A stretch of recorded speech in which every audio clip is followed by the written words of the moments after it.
think people confuse pretty with good cinematography. Good cinematography and bad cinematography, and then there's the cinematography that's right for the movie. Everyone is different. Every director's different. Every situation's different. It's about the eye behind the camera. It's not about the bloody technology. It's about the person behind it. Now, some people say podcasts are a I've written down a note here and it says some people say podcasts are a visual medium. I've written that wrong. That's like the one thing that they are. Yeah. Now, some people say podcasts are an audio medium, and other people say that film is a visual medium. However, prepare to hear some people talk about what stuff looks like. Because today we're talking about Roger Deakins, the famed cinematographer, and we're going to talk about what his best work is. I didn't realise it had been so long since his last film, or that I don't think he's officially retired, but he's 76 now, and he's not done a film in 4 years, I think. His career's gone downhill. So he might be out of the game, which is a shame, but it's fair enough if he's getting on a bit and wants to chill out a bit more. Yeah, I did wonder the same without sort of actually looking it up to get official confirmation of what he's doing. But it does seem that he's at least slowed down maybe. He's taken on less projects than he used to. But he's got quite the filmography, a lot of movies in there. I think if anybody doesn't know who he is, he's known for his work with the Coen brothers, Sam Mendes, amongst the biggest names in there, as well as a whole host of others. And some people he's only worked with one-off. It's hard to say what film was his first one, really, looking at his big old list of films here, because, it's one of them where you start off on whatever you can get a job on. His first big one that seems to be well regarded, it might be 1984, which came out in 1984, which he was the director of photography on. Well, you had some opinions about 1984 coming out in 1984, didn't you? Which just seemed sort of weird, It's obvious. Obviously, you're going to make the film 1984 and 1984. But it is a bit of a look, George, you were wrong. Nothing happened. Look how wrong you were about this year. Well, it might have just taken longer for his predictions to bear fruit, but certainly in the titular year, that's the problem. Never put a year in the title. Yeah. Well, he does it again with Blade Runner 2049. Deakins worked on. Yeah, famously came up with the titles for both. Yeah. For you guys, are the films he's worked on that you feel is his best work, are those your favourite films he's done? Yeah. So it's an interesting question, but I think largely yes. Partly because I think they are great movies as a whole, but I think part of that is that he's done fantastic work in them. And the reasoning for that is one of the things that makes Roger Deakins really interesting to me is he said something famously along the lines of, he isn't trying to shoot films so that people will one day take a screenshot of them and then hang it up on their wall and be like, right, yeah, that's a great frame. What he wants is to create a series of images which is perfect for the story of the film.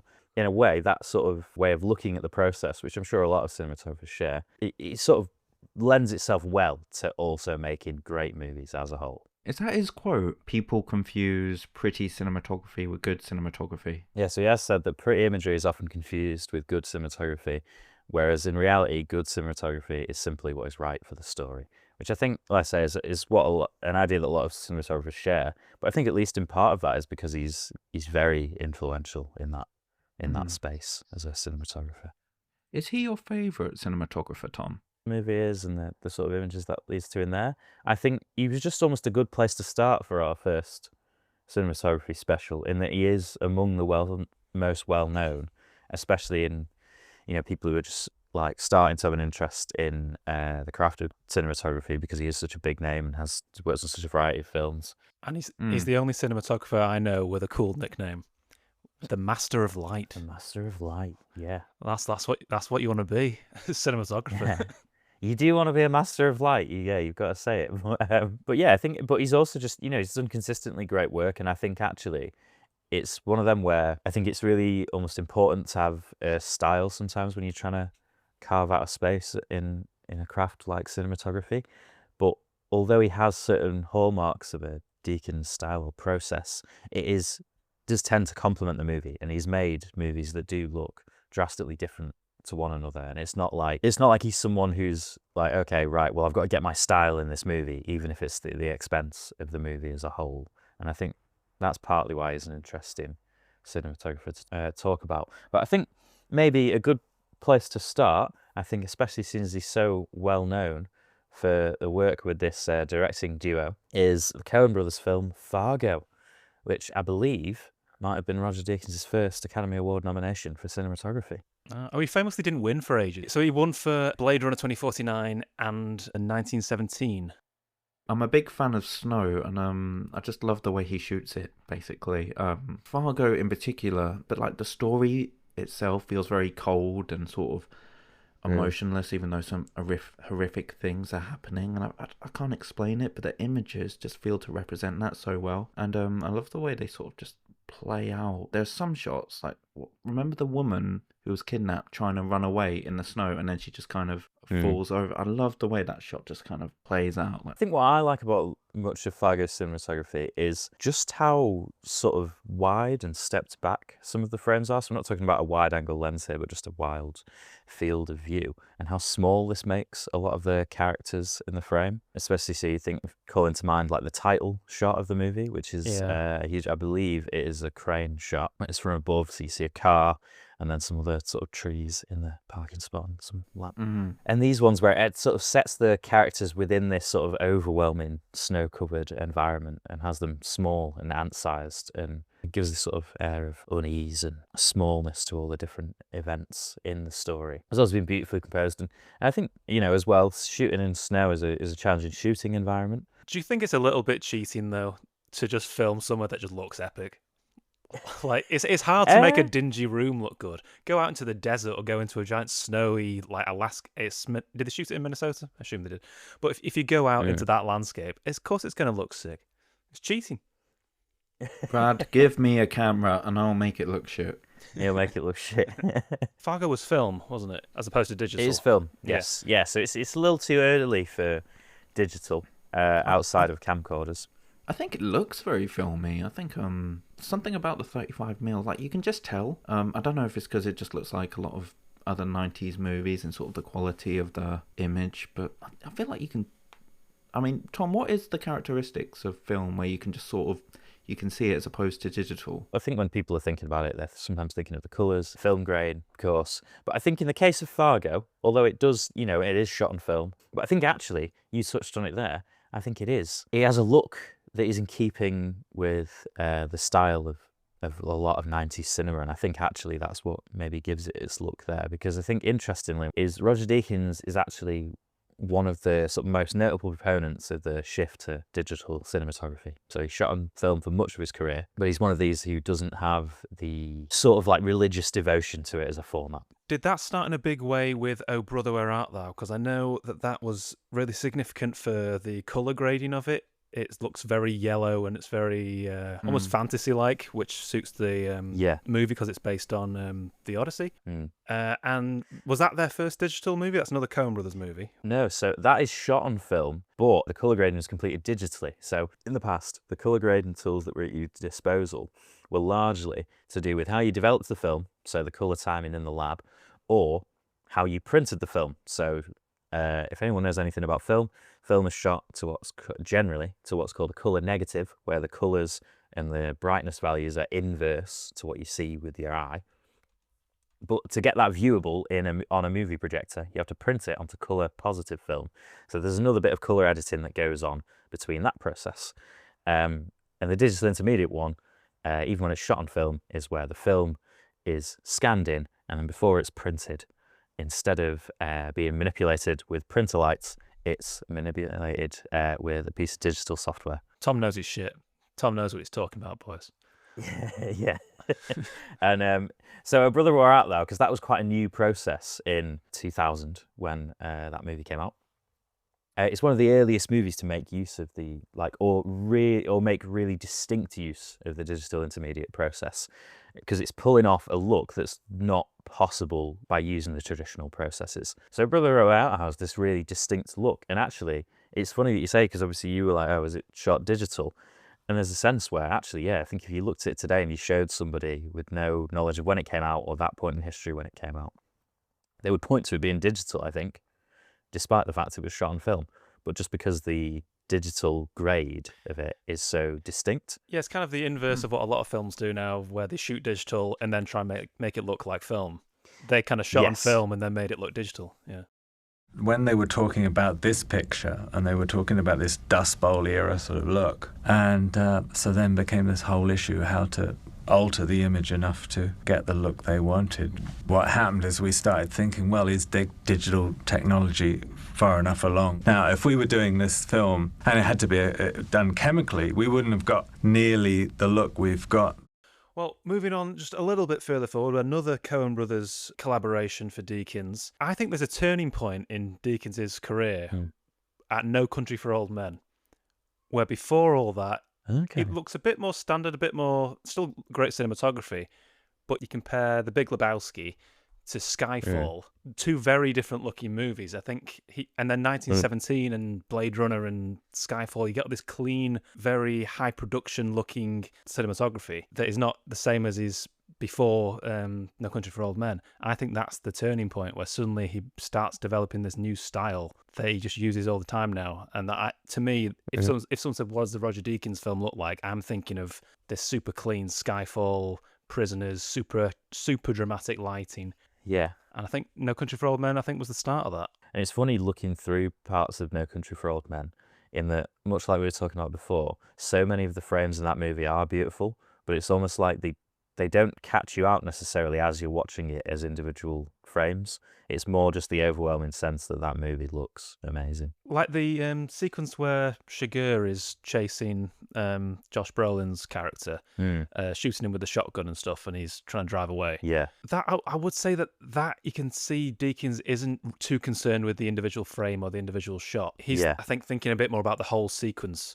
And just he's trying to sell the idea that you can't quite see Shiger, although I'm sure the Coens obviously have a huge input into what they are going to show and not show within the frame. Yeah. But that is more like just the sequence is just working to make you feel this sense of dread and making Shiger out to be like the bogeyman or something. Yeah, and I think is that the same sequence as when the main character, is he Llewellyn? Llewellyn Moss, yeah. They love a Llewellyn or a Llewellyn. They love Llewellyn, yeah. They're Welsh-derived names. But yeah, Llewellyn Moss, where he's waiting in the motel room and he's waiting for Shiger to come and he's sort of got his own shotgun to hand. And I love a bit where it's almost like the lighting has to help tell the story there. Yeah. It's sort of like almost like a horror movie lighting gag where he realises that Shiger realises that Llewellyn will know that he's coming if the lights are on in the hallway. Yeah. Because he'll see a shadow coming from under the door where the light's spilling under. And so he turns them off so that he has no idea when he's coming.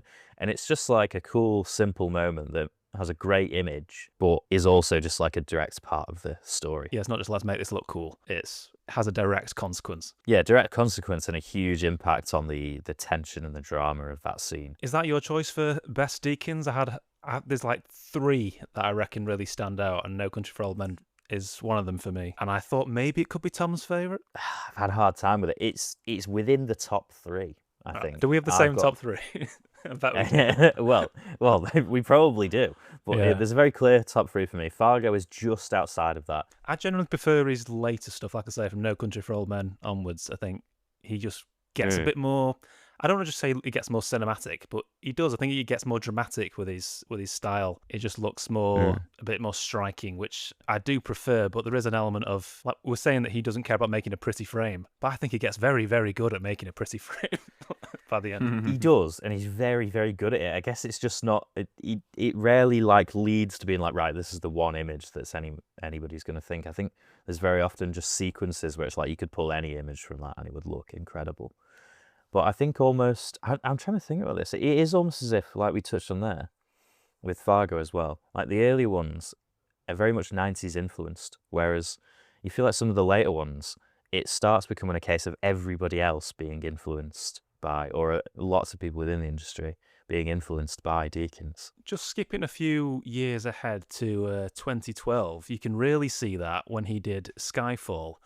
Because if you compare Casino Royale and Quantum of Solace, fairly similar looking movies, kind of similar vibe. Cinematography not that amazing. It's fine. It's doing a job. It's not a bad job. Yeah, good looking movies, but they aren't ones where you'd think that it doesn't jump out to you and think, wow, this movie looks incredible in the same way that Skyfall does. And Skyfall does look sick. And then Spectre and No Time to Die were not done by Deakins, but they were clearly chasing that and saying, we're going to make it look like Skyfall, not make it look like Quantum of Solace again. They were absolutely or almost like chasing they've that. upped the standard for Bond. Yeah, we Like, can't it's go like, all right, back Bond now. movies. Yeah, Bond movies have got to look better now, or they've got to look more distinct or cinematic in that way. But yeah, crucially, I think for a lot of people, as well as it being a change for Deakins, Skyfall, I think, was one of the earliest movies where lots of people then were like, right, okay, movies shot on digital can look like that. Yeah. Like, people had a lot of negative associations about how digital looked or what they thought digital was capable of. And then you see that format at that time in the hands of someone who's a master of the craft, and you're like, right, okay, digital can look incredible. I wonder to what degree he had an input on the blocking of certain shots as well. There's a great shot in Skyfall that I wouldn't say is great purely because of visuals, but because of the drama of the scene. And that's when Javier Bardem is first introduced and he's walking towards James Bond, telling a little story about rats. And it plays out all as one shot until he's right up there as a close-up. Yeah. I just wonder if Deakins is saying, let's do this. Or is Sam Mendes saying, let's do this? Or to what extent is it a collaboration? Yeah, and I think obviously if they've worked together lots, I think that you're probably tempted towards collaboration. I guess you almost never know who'll thought of exactly what shot idea all the time. But it's got a number of distinct shots, that one. I think even to the casual viewer, Skyfall has some really distinct shots or sequences in it. Obviously, the entire sequence when they're in Scotland. Yeah, at the ending on the moors incredible. with the light is sick. Yeah, with the light. But I think one of them that calls out to me is it the very first shot of the movie? It's the out of focus shot of the hallway with the spotlight at the end of it, out of focus. Daniel Craig's Bond steps into frame. There's a slash of hard light across his face. Perfectly in focus. Yeah, and it's an amazing character introduction shot. Like I say, for a cinematographer who isn't normally focused on individual great shots, that one's just a wonderful single shot, especially like in motion. And you're like, right, okay, that's almost like it announces that new era of what Bond films look like. Yeah. It's like, right, yeah, this is what Bond looks like now. And it looks incredible. Yeah. I need to rewatch Skyfall. It's been ages since I saw Skyfall. I think it's one of those films where I bashed the fuck out of it when I was younger. I think I just watched it like 9 times in a year. And now I'm like, well, I've seen it and I've seen it. Like, yeah. I've exhausted. It's like the same with the Batman. I've seen the Batman like 7 times. And I was like, I think I've ruined this film for me. He had a great run there because he did Skyfall, and then right after that, his first film with Denis Villeneuve, Prisoners, which also looks absolutely amazing. Yeah, great looking film, and another one that's a good showcase for digital cinematography. A lot of these really distinct ones from the Roger Deakins shot projects, Skyfall and Prisoners, it's almost like they're designed to make you forget that what it was shot on at all. It's just such a part of the story, and you're so in awe of how wonderfully shot they are. They almost doesn't occur to you. I think it's a case of proving that you can make digital look like whatever you want to make it look like. You could do digital and end up with a Marvel movie that looks a bit flat because it's mostly that's more a case of green screen elements probably causing that. But it can look flat and boring and just like TV and who cares. Or you can make a movie like Prisoners where it's dirty and it's full of rain and it's like inspired by Seven and Zodiac and stuff like that. Yeah. And it's gritty. You can do anything with it. And Prisoners is probably a big, significant movie for proving that. Yeah, definitely. Yeah, that sort of run, Skyfall, Prisoners, and especially as well is Sicario is actually, that does a similar thing, but then also adds showcases for things that digital can do that perhaps film would have struggled at. Night sequence and stuff, yeah. Yeah, the night sequence and the really low light sunset sequence as they cross the border. See, now that's an example of that's just a sick shot. He must have known. He knows that's a poster. It's gorgeous. Yeah. What if we just have a bunch of silhouettes walk past a sunset, kind of, which has been done a million times, but it just looks good. It looks sick. One part of me is very old-fashioned and purist. I wish we were still shooting black and white 133, but there we go. You know, I think digital cameras, digital projection, they're all tools. It depends on the project. You choose a different camera like you used to choose a different film stock, and it's certainly got a lot of advantages that film never had. But I think, actually, talking of Denis Villeneuve and Roger Deakins partnerships, I think this is going to lead us on to, my guess is that this is Brad's top choice and you can tell me if I'm wrong, but I think your top choice for Roger Deakins cinematography might be Blade Runner 2049. It's absolutely Blade Runner 2049. It's Yeah. to me that's the best. If we're doing best looking film ever, regardless of just Roger Yeah. Deakins, which spoilers for when we eventually probably do that episode, it's Blade Runner Yeah. 2049. It looks so fucking good. It's one of them where it's because it's sci-fi, it gets to be so striking and over the top and use all these colors and things that you don't normally get, you couldn't use in Revolutionary Road, let's say. So it's not Yeah. necessarily saying that he was like in the zone on Blade Runner 2049 and doing a better job necessarily, but it's more that he was able to do more. He was able to make every shot look sick and like dialed up to 11. Yeah, I think it is, and it allows him to play in a space that's very different to those dramas, like you're saying, because it's sci-fi. But I think also because the original Blade Runner was quite a showcase for distinct sci-fi lighting techniques as well. So that movie, the original Blade Runner, is shot by Jordan Cronenweth.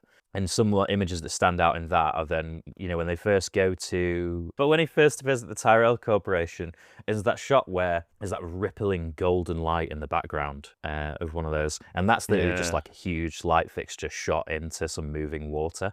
And it's one of them where it's like, is it realistic? No. But does it look cool as fuck? Yes.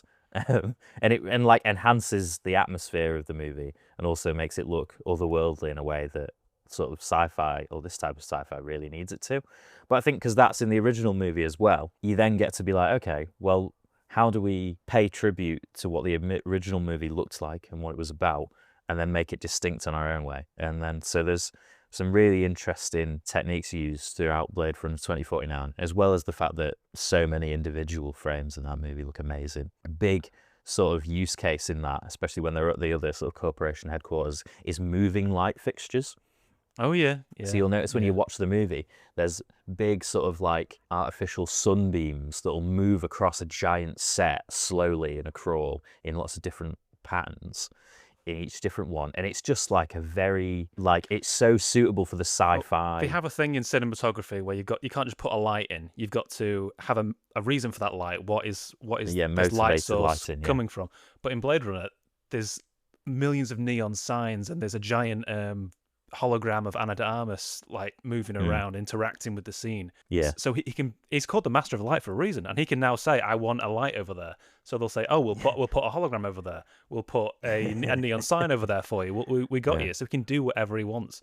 And it's raining all the time, and there's mist and like in the radioactive Las Vegas section, so we can just do the entire thing. The entire screen is just a wall of orange, and it looks amazing. Yeah, and the wall of orange as well has become such like a distinct like calling card for that movie, and something that you can tell that people are really going out of their way to not copy, but in all cases, but pay tribute to, because it looks amazing. And I think I was really interested to find out when I read some interviews with Roger Deakins and Denis Villeneuve when the movie came out, that's actually based on sort of a real sort of look, as in like a natural look, which I think helps them get away with it, because you almost see it and you're like, this is unlike anything you've ever seen. Yeah. But it's meant to look like when there was wildfires in California and, you'd go outside and there's so much dust. Yeah, I've seen it once when we had like a red moon from like Sahara sand somehow reached England, and all day everything was just slightly red. It was weird. Yeah, it's like that, but a really exaggerated version where, because they had these wildfires and there's so much ash and dust and smog in the air. Yeah. So it's a really nice example of having this real touchstone for something that seems completely surreal. But what a movie. You almost think that's like the inspiration for how most modern sci-fi films look now.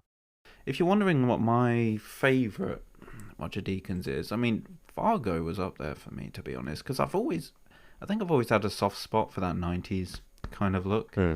And my next one was The Shawshank Redemption. I forgot he did that. I was looking through his filmography. I was like, oh, what fuck, he did Shawshank. Because that looks nothing like. There's a fun story he tells, actually, which is he was at some sort of clubhouse thing for American cinematographers. It was like an American Cinematography Society hangout, I guess. And he was hanging out with a bunch of other cinematographers, and they were talking about Shawshank. And they said, "Oh yeah, it looks really good. It looks really good." And these are all people he really admired, like in his career, like people he looked up to. And they said, "Yeah, it looks really good, but it's just a little bit easier when you're working with natural light in it." And he said he took pride in overhearing that, because they did not know that a lot of the prison scenes were sets. Mm.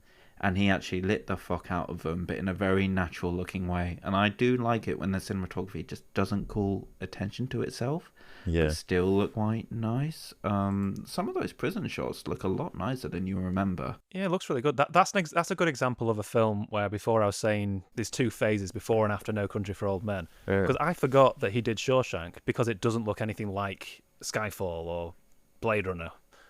It's a very different style to what he ends up with, his modern style. And I really like that he saved his sort of big, look at my lighting, look at this epic shot I'm gonna do. He saved that to the big moment where Tim Robbins' character, Andy Dufresne. Thank you. When he gets out of the sewer, you mean? Yeah, and it's raining and like lighting and like, oh, look at this, and like crane pull upwards. He saved that. That's a really good example of, like Tom was saying before, with the lighting and the cinematography being intertwined with the story. He has to escape when there's thunder to mask his rock hitting the pipe. So therefore, Roger Deakins gets to use lightning in the shot, which makes it more dramatic and cool. So the two work perfectly together. And he completely undid himself with what Tom said earlier about, I don't want to make frames that are just going to be screenshots and like posters and stuff, because that shot actually became one of the most main famous posters. Shawshank. Yeah, but I think he doesn't really, in a sense that it's like the whole movie looks great, start to finish. I think it's one of them where it's sort of like it doesn't have loads of stuff where they're like, right, we're taking a detour early on to do this. It's only when the story called for it that there's a big moment like that. It's not that he's really showing off there; it's that the action is calling for that. It's a dramatic looking scene because of the action, but it fits what's going on. It's not like he's suddenly going to extra effort in that shot. He's just treating that like any other shot, making it look as good as it can. But we've still not touched on what Tom's favourite Roger Deakins is. Can I guess? I think we're all going to guess the same thing. Yeah. Do you want to say it at the same time, Brad? Sure, we can try. The assassination of Jesse James by the coward Robert Ford. Yes. That I is thought it'd be hard because it's quite a long title to sync up. Yeah. Can we both say this insanely long? Tom will get it in post. Yeah, I think we've got the same top three. Because is your top three No Country for Old Men, Blade Runner, and this? That'll be mine. Yes, it is. It is. Yeah, and I think basically nothing between them. All amazing looking movies. All great movies. Full stop. Yeah. The good thing about Roger Deakins, if he does a good job, you can kind of get away. If the film could be bad, and you could still enjoy it because you're like, well, it looks fucking sick. I don't care. Well, it looks amazing. I could watch the assassination of Jesse James on mute quite happily and just watch it.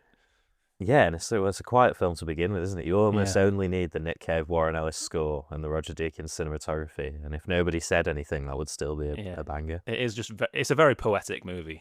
That's very, very, yeah. That's maybe part of informs my choice is that it sort of has this almost like Terrence Malick style of filmmaking. Yeah, well, we've talked about Deakins like having an influence on other cinematographers, other movies. Yeah. But in this one, he had an influence on games. Like Red Dead Redemption 2 is so clearly inspired by some of the lighting and some of the scenes from the assassination of Jesse James, especially the train sequence, which looks fucking unbelievable.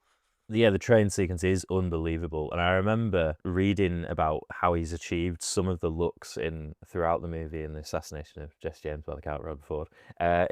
Where lots of people, I think, it's a ridiculous title, and no wonder it made no fucking money.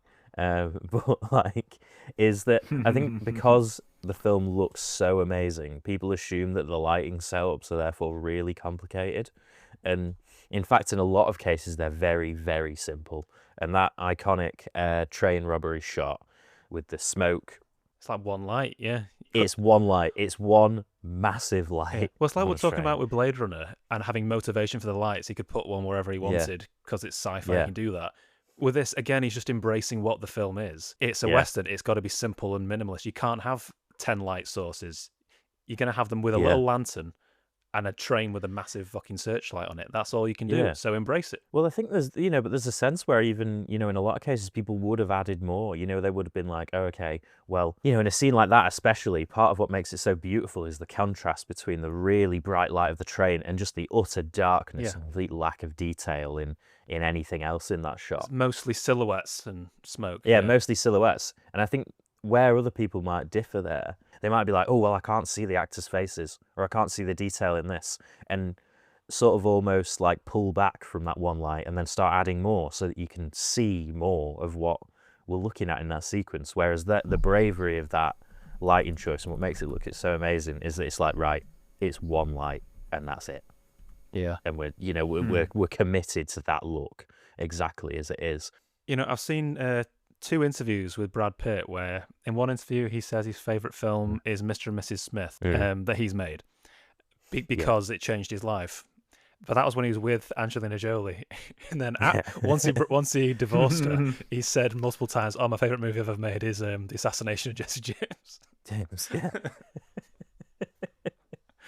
Which I like, 'cause it's a vibe. But I feel like that maybe speaks to his own ego as well, because obviously part of the plot line in that is about how this other guy becomes so obsessed with how much more handsome, charismatic, and wonderful Brad Pitt is than him. So maybe Brad Pitt likes the idea that everyone would be so in awe of his own handsomeness and charisma. I think Assassination of Jesse James also has what I would say is the best shot Deakins has done, which is the start of the train sequence. It's referencing one of the earliest films in cinema where a train drove at a camera. Deakins does that, has the train coming, thudding along, great sound as well to it, great light, smoke everywhere, or steam, coming right at the camera, just like that classic shot in The Great Train Robbery, I think. But then it hits the camera, or it hits the dolly that the camera's on, and starts pushing the camera, and the camera starts moving with the train, looking right at its front grille. It's such a cool idea for a shot. It's so sick. Yeah, and it's so dynamic as well. I think this is the key to being like, you don't want things that are framed, because it's sort of like you want to see it in motion. Like it has to be moving to get the full effect of a lot of these sort of great shots. They're not just individual, right? Snap it there. It's like, no, you have to see the full thing. That doesn't really give you any information, that shot. Like, it's not helping to advance the story, really. It's just setting the mood and the tone and the vibe, which is what I'm here for. It is, and so much of that movie is carried by the vibe as well. But yeah, I think that would be top for me. I think it's so distinct in the way it looks, influential in the way it looks. I think people are chasing a lot of what Deakins has done there in a lot of movies still, even now. Basically like almost 20 years later. If you haven't seen The Assassination of Jesse James, go watch it. By the coward Robert Ford. Yeah. By the coward Robert Ford. Because it is a great movie. If you like poetic movies, it's a slow burn, but it's a proper cinematic. It's a slow burn, but I think it's a really rewarding slow burn. I think it's one of those where it has got a strong through line of what the story is. The only movie we've not touched on that I think also needs a good shout of looks amazing is 1917, which is one of his last movies, assuming he's done making movies. All made to look like one shot. It's not all one shot, but it kind of is. That's the gimmick. But if you, which people get annoyed by sometimes, I think it works in places, doesn't work in others. But if you take it on a frame-by-frame basis, it just looks amazing, that entire film. Great dramatic lighting, big epic wide shots to show the epicness of the war and stuff, to show them how small they are. And he's just using all these tricks, and it's awesome. Sorry, I'm a bit bitter towards 1917 because I applied to work on it and didn't get it. Oh, fuck him. Yeah, fuck him. The ending when he runs past all those soldiers and collides with them, that got me. Such a cool shot. Well, it's funny how much of on his blog website people will ask him questions and they'll be like, what was the lighting plan for this scene? And he's like, I don't actually have a drawing for this scene. We just sort of worked it out on the day. And it's this an incredible looking bit of cinema. And he's like, yeah, we just sort of got there and I figured it out. If you know what you're doing. He's definitely by that point got his 10,000 hours. Yeah, that's he's the a thing. master. It's sort of he can just absolute mastery craft. Yeah, and it's funny because he has other things where he has a quote. He's like, it's you'll be surprised how often things work out when you just sort of do this, and it's like, yeah, but that probably works out for you because you're you're Roger master. Deakins. Yeah, you can. Yeah, you're Roger Deakins. This works out for you because you're a master of this particular craft. Yeah, it's like Leonardo da Vinci saying, you just do a painting and just painted a woman. It turned out all right. Yeah, sometimes you're really pleased with how your Mona Lisa turns out. And you were half-assed it,